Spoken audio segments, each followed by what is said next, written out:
భీమా movie నుంచి వచ్చిన promotional content like trailer, teaser నాకైతే బాగానే అనిపించాయి. అఫ్ కోర్స్ మూవీ మీద ఎక్స్పెక్టేషన్స్ కూడా నాకు బాగానే ఉన్నాయి. సో ఇంతకీ మూవీ ఎలా ఉంది, హిట్టా ఫట్టా, మన గోపీచంద్ అన్నకి కంబ్యాక్ దొరికిందా లేదా అన్నీ క్లియర్గా చూద్దాం. మూవీ స్టోరీ అండ్ ప్లాట్ వచ్చేసి, మూవీ స్టోరీ మొత్తం ఒక విలేజ్కి కనెక్ట్ అయి ఉంటుంది. మన రెగ్యులర్ సొసైటీకి దూరంగా ఒక ఫ్యాంటసీ విలేజ్ లాగా చూపించారు. ట్రైలర్లోనే క్లియర్గా రివీల్ చేశారు పరశురాముడు నివసిస్తున్న క్షేత్రం అని.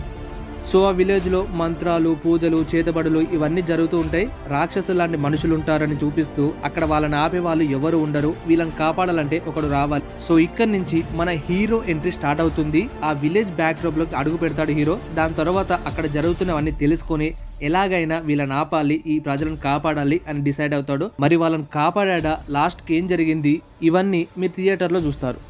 అండ్ ఫస్ట్ హాఫ్ చూసుకుంటే హీరో ఇంట్రడక్షన్ సీన్స్, కొన్ని రెగ్యులర్ ఫైట్ సీక్వెన్సెస్, అలాగే లవ్ స్టోరీ, కామెడీ సీక్వెన్సెస్ ఇవన్నీ మనకు ఫస్ట్ హాఫ్లోనే చూపించారు. అక్కడి వరకు ఒక రెగ్యులర్ ఫిలిం చూస్తున్నట్టే ఉంది. ఇంటర్వెల్ నుంచి అసలైన స్టోరీలోకి వెళ్తుంది మూవీ. దాని తర్వాత మనకి సెకండ్ హాఫ్లో చూసుకుంటే టోటల్గా action action action. Second half మొత్తం action sequences, Gopichand entry sequences, surprising elements చాలానే ఉన్నాయి. ఫ్యాంటసీ ఎలిమెంట్స్ అయితే బాగానే మెయింటైన్ చేశారు. అండ్ కామెడీ కూడా ఎక్కువ క్రింజ్ ఏం లేదు, సిచ్యువేషన్కి తగ్గట్టే ఉంది. అండ్ నాకు బాగా నచ్చింది, లవ్ స్టోరీకి ఎక్కువ ఇంపార్టెన్స్ ఇవ్వలేదు, టైం వేస్ట్ చేయలేదు. మెయిన్ మూవీ సెకండ్ హాఫ్లో చాలా సర్ప్రైజింగ్ ఎలిమెంట్స్ ఉన్నాయి. అవి చూసాక ఒక్కటే అనిపించింది నాకు, what a vision, what a thought.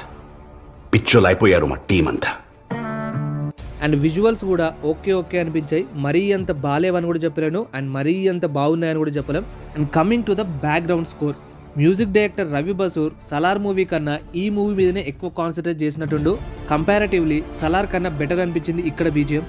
ఇంకా పాజిటివ్ నెగిటివ్స్ విషయానికి వస్తే, పాజిటివ్స్ వచ్చేసి స్టోరీ కొత్తగా అనిపించింది, visuals, fantasy elements, surprising elements కూడా బాగానే మెయింటైన్ చేశారు. బీజిఎం మాత్రం బిగ్గెస్ట్ ప్లస్ పాయింట్ మూవీకి. And climax fight sequence, Gopichand గారి పర్ఫార్మెన్స్ టాప్ నోచ్ లో ఉంటుంది. అండ్ నెగటివ్స్ విషయానికి వస్తే కొన్ని కామెడీ సీన్స్ వర్కౌట్ కాలే, సాంగ్స్ కూడా అంత బెటర్ గా ఏం లేదు. ఫస్ట్ హాఫ్ కూడా ఇంకొంచెం ఎంగేజింగ్ గా ఉంటే బాగుండేది. And coming to the performances, recent గా వచ్చిన గోపీచంద్ గారి మూవీస్ తో కంపేర్ చేసుకుంటే గోపీచంద్ గారి పర్ఫార్మెన్స్ ఈ మూవీలో టాప్ నోచ్ లో ఉంటుంది. నెవర్ బిఫోర్ అవతార్ లో కనిపిస్తారు ఇందులో. అండ్ హీరోయిన్స్ ప్రియా భవానీ శంకర్, మాలవిక మోహన్, ఎక్కువ ఇంపార్టెన్స్ ఏం లేదు ఈ క్యారెక్టర్స్ కి, but was good performance. So final గా నేను చెప్పేది ఏంటంటే, మూవీ బాగుంది, గోపీచంద్ గారి కంబ్యాక్ మూవీ అయ్యే ఛాన్సెస్ ఉన్నాయి.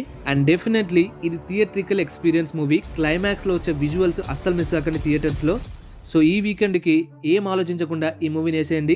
మీరు మూవీ చూస్తుంటే మీకు ఎలా అనిపించింది అండ్ మీ ఫేవరెట్ షాట్ కూడా కింద కామెంట్ చేసి చెప్పండి. Let's meet in the next video. Love you all. By by.